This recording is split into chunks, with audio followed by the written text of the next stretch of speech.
that's the thing for me with Chelsea. The performances have improved. The number of goals have improved. The willingness to play and to go all out has actually improved from some of the. You can just see it in them. You can see it in the way they come through. You can see it in the likes of Fofana. You can see it in the likes of Jean Felix. Jean Felix also looks like somebody who, okay, he's starting to get the hang of it, and things are starting to click for him. And even Havertz himself too. Now that's what Chelsea's problem is. You can't bank on Hazard. You can't put your money on Kai Havertz to get you 10 goals in the next 7-8 games. You can bank on him. Is this the season where Chelsea get to win the Champions League to get back to the Champions League? I mean, like you said, they're still in the Champions League. I hope not. It's looking like that kind of season. Yeah, they're still in the Champions League, and that's what Chelsea do. So.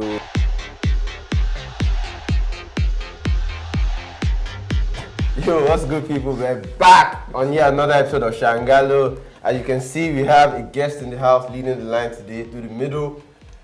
And I'm happy to see him, but him being here should let you know what it means. Arsenal, if you haven't Arsenal are still doing what they do. And yeah, he's back, his shoulders are high up, his voice is deeper this time than from last time. He's confident. How are you feeling? I feel good.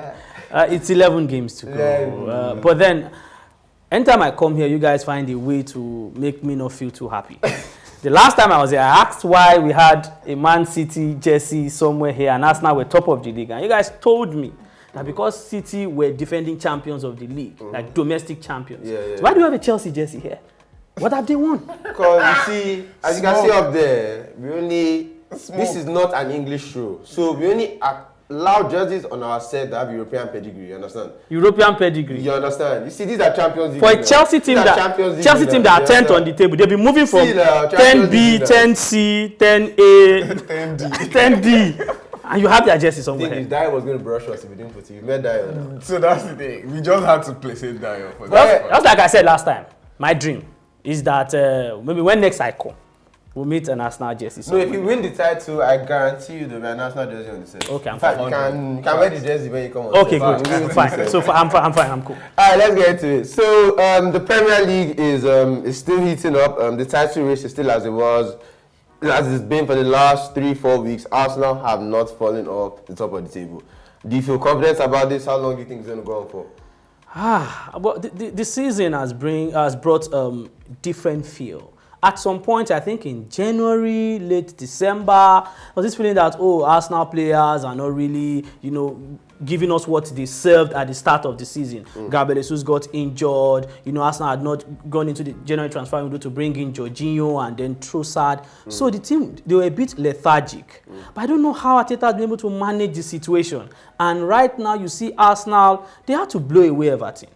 And then they blew away Fulham. Again, another London derby. It's not happened before where you've seen a London side play 5 away derbies, not concede and win all 5. They considered one. Against which? What team? They considered one. I saw that. Against what team? Did they concede against West Ham? Did they concede against Fulham? Did they concede against Brentford? Did they concede against Chelsea?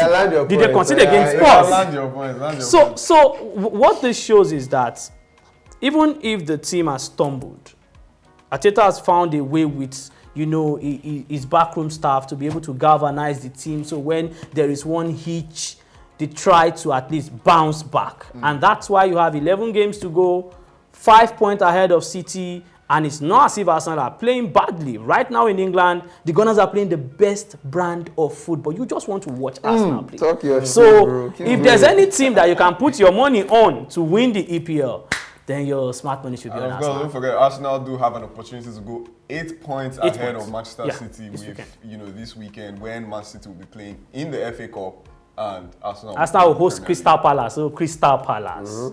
Crystal Palace. I mean, this Arsenal side, London derby, like you said, you're going to win, you're not going to concede. Normal now. It's like us. Setting him up. Like us for the Gunners. But more on your season, like you said, during the December period was like a bit of a troubling time for you. Jesus injured and like missing out on Mudryk. We were saying Arsenal, no matter how much you win, you don't have that post. So Arteta really had a tough job to galvanize the side to keep them good. And I think one of those players was Trossard. So I know you just talk on Trossard, your thoughts on his impact on the team, him as a player, what do you expect from him going on? So to be honest, as much as I knew Trossard was a decent acquisition to Arsenal, I really did not see him hitting the ground running this way. Because it was like a banter stuff. Oh, Arsenal lost out on Mikhailo Modric. Oh, and then a lot of Arsenal fans, they had sunk in the videos of Modric, watching Modric, picturing him in an Arsenal jersey, how he's going to connect with the Gabriel Jesus and the Martinellis and the Saka. And then when he went to Chelsea, it was, okay, who do we get? At that point, let's not forget, Leandro Trossard already had issues with De Cherby at Brighton. And then it was a case of, should we bring in a disgruntled player right now? It might unsettle, the team, the morale, the dressing room, but I don't know. Like I said, Arteta and his backroom staff, they are doing a wonderful job.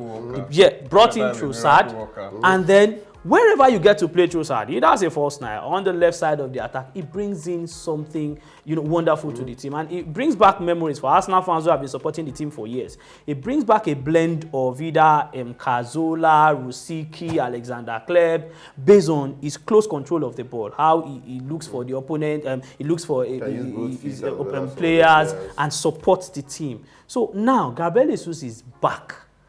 And you can't beat your chest. You can't beat your chest to say, Gabriel Jesus will get back into the starting lineup. Because if Trossard is giving you 3 assists per match, supporting the other attacking players to get goals, you just say, oh, we'll play Saka, Trossard, Martinelli. So Gabriel Jesus and then the Reece Nelsons of this and the Nketiah will have to sit on the bench. So at some point, at this point, Arteta is spoiled for choice. I feel bad for Nketiah though, because he filled the role to the best of his ability, he scored goals, but he's just not that guy. He sort of went on his quiet moment at the wrong time. I don't even feel bad for him. I feel bad for him. I tell you why I don't feel bad for him. I feel that the club took a big gamble on Nketiah.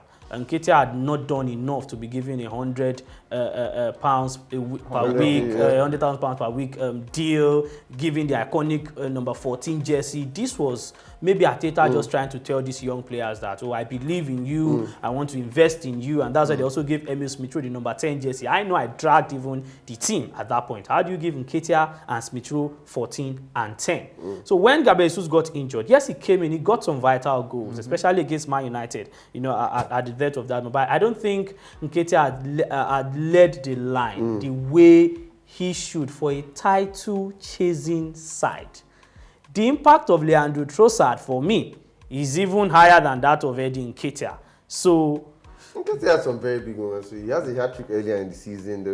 So that's the thing. I feel like it's a recency bias thing for Arsenal fans. Because, like I said, he just went on. Because Martinelli as well had a period when he was cold. And when Martinelli was cold, it was Nketiah. Do you get me? Saka is the only one, another guy that stayed. So that's the thing. It's like the player just went on his cold run at a very, very bad time when Trossard has come in and is banging in those, it shouldn't worry. There's the Europa League. You play the Europa League. We'll use the bigger boys to win the EPL. Okay, there's one more question I wanted to ask you about your squad, and that's about Thomas Partey and his impact on the squad this season. Calming influence. He's so good. Yes. In fact, you watch Partey play, and then you can say he doesn't cover, a lot of blade of grasses, but he knows where the ball would be at every point in time. So you can watch Partey, and it's as if Partey is jogging on the field of play. That doesn't take anything away from his influence. That aura he brings to the team. He helps improve everybody around him. You just see Partey play, and then Xhaka becomes better. Odegaard is good to go. The players behind the defenders also are playing with so much confidence. That's what Partey brings to this particular Arsenal team. And I think keeping Partey fit, in as much as Arsenal have got Jorginho, keeping Partey fit will really help Arsenal win the league. Keep him fit, you win the league. So you say he's your most important player? Maybe one of the most important players. I would have said Saka, but right now, Saka is not scoring. The other guys are getting the job done. Partey, if you lose that his influence in midfield, it might really affect the team in general. Jorginho is doing a good job, decent, replacement, stopgap replacement, but that in the long run, you need a player that can give you 80-90% influence in 7-10 games. Thomas Partey is that guy. Yeah, very top player, big fan of Thomas Partey, and if he stays fit, your chances of winning the league do stay as high as they are at the moment.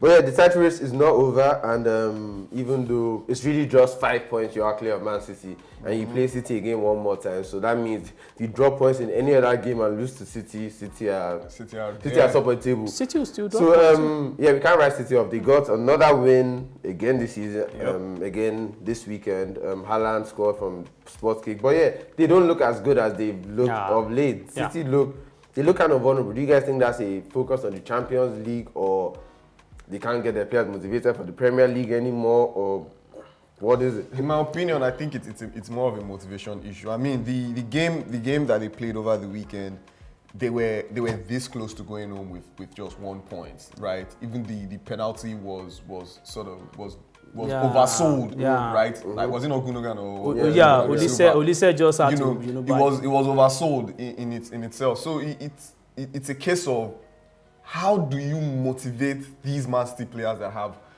bust up the local league, literally won the league 5 times out of 7 in the past 7 years, won the Carling Cup 6 times out of 7 in the past 7 years. How do you motivate these guys? And you see the difference when they play in the Champions League. The Champions League, that seems to be that elusive trophy. You see how serious they go about the business in that competition. Here's the worry for me, for Man City. At the start of the season, you could see that the Champions League, they looked maybe invincible, untouchable. But in this knockout round, you can see that their league form is also creeping into how they play in the Champions League, especially based on how Pep tries to set up his team. Sometimes, nowadays, he plays with just 3 at the back, and then you have 2 players in front of the back 3, then the other 5 just attack. Anyhow you want to do it. Haaland will be the point man, and let's just see how we can have players around him. I feel that Man City last season, one thing they did so well that didn't make them concede so many goals was that they bust every game.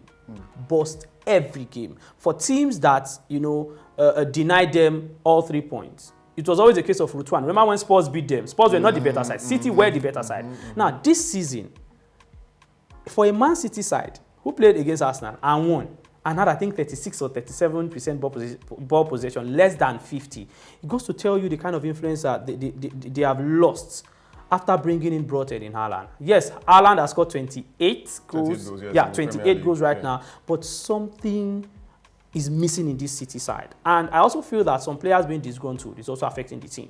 Gundogan, Bernardo Silva, we hear some of them will leave at the end of the season. João Cancelo left to Bayern. So at this point, you see Kevin De Bruyne, it doesn't start in some games, and then you are like, oh, what's happening to this team? So I think Pep is losing something on this team. How he's going to motivate them to win the Champions League, I would love to sit here and then see it. But then in the league, they are no longer untouchable. I think this is what will work in the favor of Arsenal to go ahead to win the league. Right. The Premier League, the top 4 race, there's also news from there. Tottenham have, I guess, strengthened their hold on that top 4 position with a win against Nottingham Forest 3-0. Harry Kane on the score sheet twice, and Son Heung-min getting another goal in what's been a poor season for him so far. Do you think Tottenham are the team that will get top 4? Tottenham are a bit too inconsistent, in my opinion. It was interesting to see how, for Richarlison, for instance, he scored 2 goals this season for Tottenham in the league, but both goals have been called, disallowed. And then, funny how after both goals, he did big celebrations, right? Took off his top and has been booked. Crazy. But with Tottenham, they just blow hot and cold a little too much for you to say that final 4th spot in the league is theirs. Remember, Newcastle were a shoe-in, to be that final 4th team, or maybe even 3rd. But Newcastle have had their bad run of form, but don't forget, yesterday they won convincingly. They won convincingly. But the result really did not show how dominant they were. They won convincingly in the way they played, in the way they created chances, in the way they put away those chances that they created. Remember when they played against Manchester City, game, right? And had it been they had scored that one chance that Callum Wilson had, it would have been a different ball game entirely. They did play pretty well, but not scoring in those important moments led to their loss. But in this game, they were able to convert their chances. Almiron seems to be back to that very scary form that he had at the start of the season. So everything seems to be going on well for Newcastle. So it's not that sure for Tottenham. Don't forget Chelsea as well. we'll go to them, but Chelsea as well have started to pick up, results, even though they've been shuffling between 10D, 10C, 10B, and 10A. But they've been picking up results. And Liverpool themselves have been picking up good results. Remember, before their loss against Bournemouth, they had gone on a five game without losing, and then 3 games on the trot where they won, ending with that Manchester United demolition. So it is definitely tough. And do not forget, you cannot write off Brighton and Hove Albion. They are right there. Brighton and Hove Albion are right there in the mix. Look at table. So teams have played 27 games. Brighton have played 24 games at once and have 39 points. So Brighton have 3 games in hand on Tottenham, and Newcastle have 2 games in hand on Tottenham. So Tottenham's position, whilst they're in it now, and it's better to just be there and see what the others do. It's not in their hands. Solid. Yeah. I'll tell you why I think Spurs will finish in the top 4. Because they have seasoned campaigners. If you have the likes of Harry Kane, Heung-min Son, these are guys that can just grab a game by the scruff of his neck and then give you hat-tricks, braces till the season ends. You look at the chasing pack. You mentioned Newcastle. I think Newcastle will settle with maybe Europa League slot, and it will be a rewarding season for them, like a very successful season if they end maybe 6th, 5th, or 7th. And for the Brightons and the Brentfords and the Chelsea, I think it's too late for Chelsea to catch up now. And this is based on the form of the guys ahead of them. Brentford are playing very well. They're getting results where they need to. Brighton, same thing. Spurs will get results when they need to get these results. Because I don't think any top side, even in England, want to play Spurs today. In as much as they are playing hot and cold, and then you say, we'll blow them away. I think the only thing that have done that is Arsenal this season against Spurs. So I feel that because they've got the Harry Kane, Heung-min Son factor, these 2 guys will lead Spurs to the Champions League spots. So do you think, I see that point when you compare Spurs to Brighton and Newcastle, but does that point still stand about season campaigners when you compare Spurs to Liverpool? If Liverpool have a game in hand on Tottenham, I can be 3 points behind Tottenham. So, I mean... for me, my worry for Liverpool, I mentioned this 2 months back, it's the inconsistency. And it's based on the fact that this is unlike Jurgen Klopp. Jurgen Klopp has a working system. His days at Mainz, Spurs, and then Liverpool up until maybe last season. You now look at the Liverpool side, and then you really cannot understand what they are about. The identity of the team is lost. The gang pressing and how you have fullbacks flying forward. Liverpool don't play that way any longer. You look at the match against Manchester United. Yes, they scored 7, but the way these goals came were not planned. Before, you could tell how a Liverpool goal will come. If it is from Robertson, don't worry, it will be a cutback, and the Salah, Mane, or the guys from the midfield rushing in.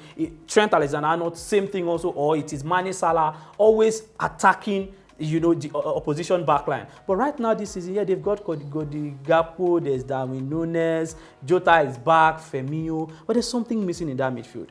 Club doesn't even know. There's no midfield. There's not something missing. There's Fabinho, Thiago, Henderson, Elliott, Bazetic. He doesn't even know which of the guys can carry the game for him and give him that influence. That's where I feel they will come a bit short. But coming a bit short doesn't mean they will not still make Europa League places. For Chelsea, Graham Potter still has a lot to do. They've won how many games? It doesn't really mean they've done anything significant. They've won a couple games, but the performances have improved. That's the thing for me with Chelsea. The performances have improved. The number of goals have improved. The willingness to play and to go all out has actually improved from some of the. You can just see it in them. You can see it in the way they come through. You can see it in the likes of Fofana. You can see it in the likes of João Felix. João Felix also looks like somebody who, he's starting to get the hang of it, and things are starting to click for him. And even Havertz himself too. Now that's what Chelsea's problem is. You can't bank on Hazard. You can't put your money on Kai Havertz to get you 10 goals in the next 7-8 games. You can bank on him. We know the support cast can help. Sterling, João Felix, Mikhailo Modric, and maybe Mason Mount if he comes back, Hakim Ziyech. I just feel Graham Potter doesn't have a grip on this. I think this is a season for Chelsea where it's all about the transition really and getting into the next season. So now it's all about playing decent football now, and a lot of the players who are currently at the club will not be there next season. And players, their positions that they need to sign, that they will sign. So I feel like this Chelsea team could have a very different face next season. But But as far as this season, just about ending the season on a decent high. I don't really think they can. Is this the season where Chelsea get to win the Champions League to get back to the Champions League? I mean, like you said, they're still in the Champions League. I hope not. It's looking like that kind of season. Yeah, they're still in the Champions League, and that's what Chelsea do. So don't write Chelsea off in that competition, even if the league campaign is over.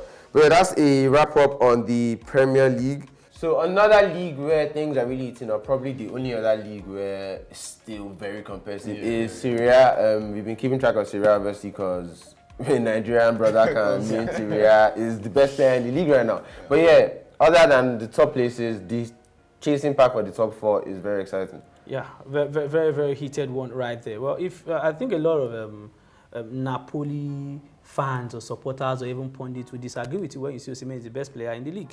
I think there's the argument that the influence he's got on the team, is it as much as that of the Georgian Maradona, Kevika Kvaratskhelia? Because you look at what Kvaratskhelia has brought to this side, and then this was a Napoli side that recently was insane. A lot of lovers of the team felt it would take time for them to be able to transit. You know, if you lose Lorenzo Insigne, Dries Mertens, at that point you even had to sell your defensive Trojan, Kalidou Koulibaly, right there to Chelsea. But now Napoli are playing like a team that have been together for years. Kvaratskelia's influence on that team looks more than that of Victor Osimhen. Osimhen is their go-to man when it comes to goals. But you look at the kind of goals Kvaratskhelia has scored. And then when he pops up, when you feel, oh, there's nothing more to be done in this particular game, you just see Kvaratskhelia. Last weekend, his goal.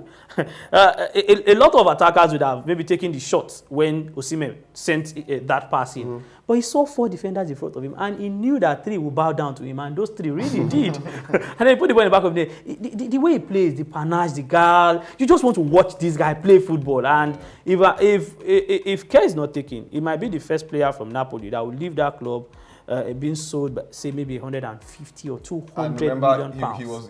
He was purchased for just about 10 million thereabouts. 10 million. I think it's not just about even just the way he plays. He's a solid player and he gives you those numbers. Yeah. 10 goals and 10 assists, or 11 goals and 11 assists in the season. He leads the league in assists. It's not something to joke about. Crazy. It's not something to joke about. So he's giving you the goals and he's also giving you the assists to both. So he's definitely a massive player. So you have Victor Osimhen who's giving you the goals in the truckload, and he's put up 5 assists in the league as well. So it's not like he's just poaching in those goals. No. Exactly. Like he just mentioned that assist as well. Yes, yes. So for me, Osimhen, showing he should be African Player of the Year, like for this year. He's a £100 million player. Yeah, he's more than 100 million. As in, that's what the considering what the market is. If Anthony and Coke can go for 80-something million, now Osimhen will be. I think the competition for Osimhen will start from 140. But there will be what they call it. There will be African tax. There will be that African. As in, if it was Spanish or Brazilian, that 150 sure. Yeah. But now, sure. I think the only. But I know it's at least 100 million that they're spending. The other player that can compete. Or we can say, he also has that shout to win the African best is Achraf Hakimi.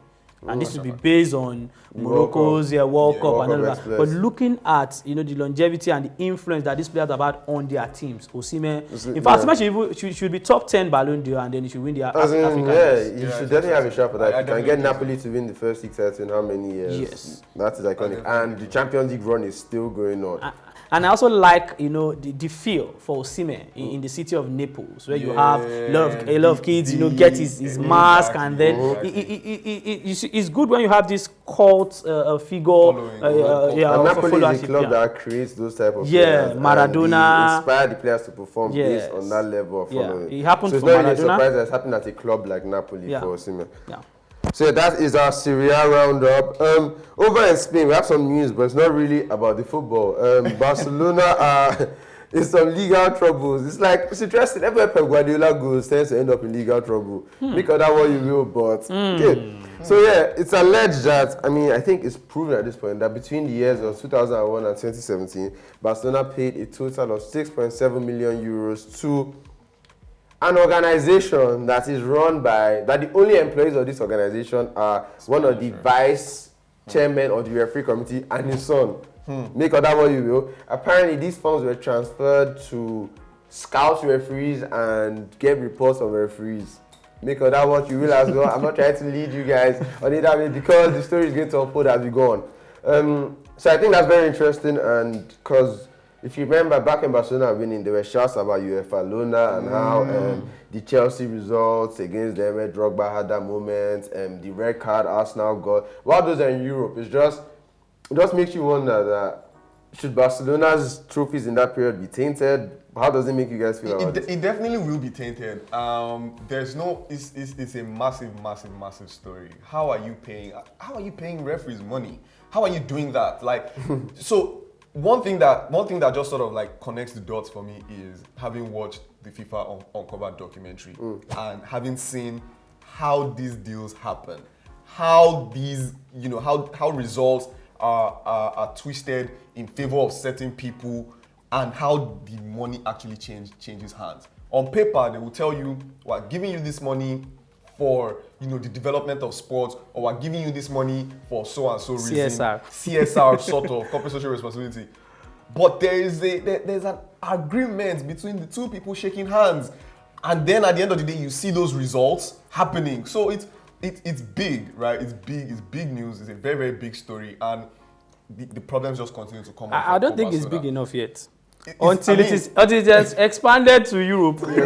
Because that's the only dream right now for Arsenal, to win the 2006 Champions League, where they lost. So what will Manchester United now say? Man United also. Two Champions League finals. No, it's fine. No. For Man United, I've won it before. Those two will just be an addition. For others, I've never won it. Just give us this one. I feel that. I'm not surprised. Like they say, there's no smoke without fire. We've seen in broad daylight referees take decisions, and then you begin to wonder, how did these referees go through the training? How did they get their badges and all of that? So hearing now that Barcelona paid referees then, see, there's no way these things will not come, either consciously, unconsciously, subconsciously.